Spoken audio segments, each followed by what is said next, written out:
In my video a couple of days ago, I gave a very basic explanation of why EV batteries were very poor in the cold. They're a chemical reaction, and chemical reactions just go slower as it gets colder. But there's another problem with EVs which makes them completely unsuitable for use in cold environments, and that's the fact that everything in the vehicle, and I mean literally everything, is battery powered, either by the main traction battery or a secondary battery which still needs to be kept charged up by the main battery. This inevitably means that pretty much anything you turn on in the car will have an effect on the range, particularly things which draw a lot of power such as heating and cooling. And owners are having to juggle range with comfort when the weather gets particularly hot or cold. Welcome back to MGUY, British engineer and lawyer, now Sydney YouTuber. Please be sure to like, share and subscribe, hit the notification bell and drop a comment down below. Take a look at these clips from China to see the lengths these poor EV owners have to go to in order to eke out a few extra kilometres of range. Have you ever seen someone driving under a blanket? It may sound unbelievable, but it's happening in China. To address the issue of electric vehicle battery range in winter, a taxi driver has come up with a clever solution, driving without the heater on and instead using a blanket. This is not about saving money, he says, but about covering more miles. A certain brand of electric car which, despite claims of 500-kilometer range, might only achieve 400 kilometers in reality. Considering battery performance drop due to low temperatures and the need for heating, the actual range could be just 170 kilometers, nearly 70% less than advertised. And it's not just cheap Chinese EVs that are suffering from this. Take a look at the difference in range in an Audi as a result of turning on the heater. During a video, a man showcased the difference between heating and no heating. Turn off the heater and the range goes up immediately. See, 181 kilometers.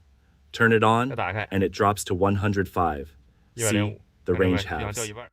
It's absolutely hilarious to think that we might need to sacrifice comfort when driving because we might not have enough battery left to reach our destination, but that's where we're headed apparently. The battery powers everything design of the EV is in contrast to an internal combustion engine car, where many functions are powered either by the rotational output of the running engine, like the air conditioning compressor and the power steering pump, or using byproducts of the combustion process, like providing heat for the cabin. The benefit of this is that things like the compressor and power steering pumps actually need a rotational input, so there are no losses from having to convert electricity to rotational motion using first a motor, which then drives the compressor or pump. And the heat is just a waste product of the engine anyway and is effectively free. The 12-volt battery in a car, which is used for the lights and wipers, for example, is charged by the alternator, which itself is driven by the engine.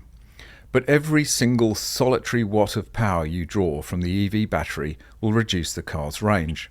And this has been well documented, such as this article by Car and Driver. How much does climate control affect EV range? We cranked up the heat in our Tesla Model 3 to find out just how much of an impact it has.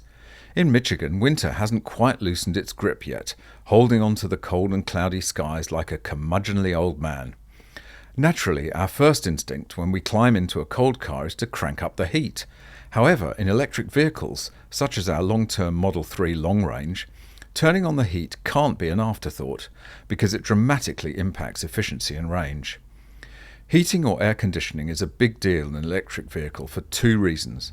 First, the total amount of energy on board is dramatically less than what's available in a typical gasoline car. Every bit of energy used has a more noticeable impact on range. For example, a 15-gallon gas tank holds the equivalent of 500 kilowatt hours of energy.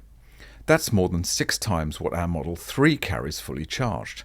The second reason is that, unlike in a gasoline-fueled car, where waste heat from the engine is used to heat the cabin with little impact on efficiency, an EV's heat, or AC, is also drawing directly from the battery. Any energy used for comfort can't be used for propulsion. Then they ran a series of tests on the Tesla Model 3, and the results were exactly what you'd expect. Our baseline consumption with the HVAC turned off completely was 344 watt-hours per mile, which implies a possible range of 234 miles. Our second round was with the climate set to 72 degrees and on automatic, where the Model 3 consumed energy at a rate of 402 watt-hours per mile, just a tick below 17% more energy than the run without HVAC. At that rate of consumption, the predicted range falls to 200 miles.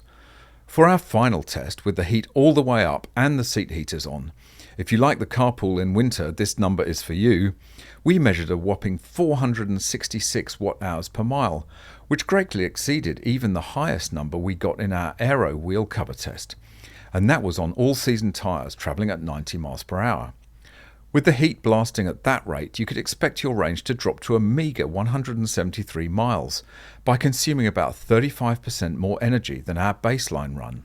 While it's true that heat pumps are more efficient than traditional heater element style systems, as in the Model 3, they are actually far less effective at providing the amount of heat required.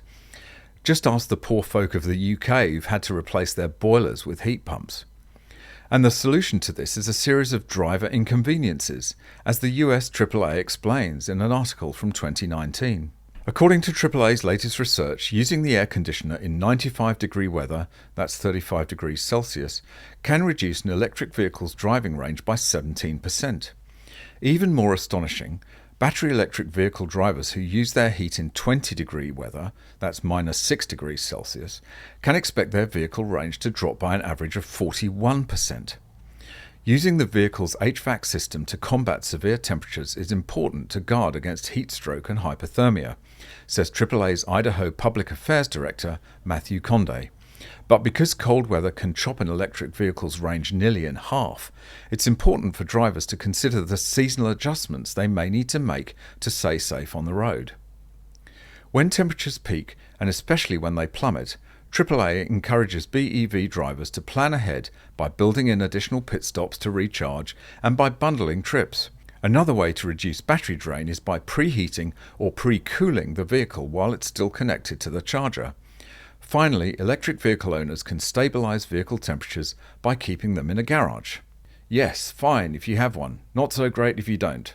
And Australia regularly gets temperatures of 35 Celsius and even minus 6 in places like the Snowy Mountains, Tasmania and Canberra. Of such days I have personal experience at both ends. So many copes required to deal with the fact that EVs are just not able to perform in extremes of temperature. And as I said in an earlier video, can you imagine being stuck in a massive traffic jam or a snowdrift in the freezing cold and your battery runs out? Your EV turns into a frozen, lifeless brick, and may be a life-threatening emergency for the driver and passengers. That's it for this one. Thanks very much for watching. I really hope you enjoyed it. Drop a comment down below and let me know what you think.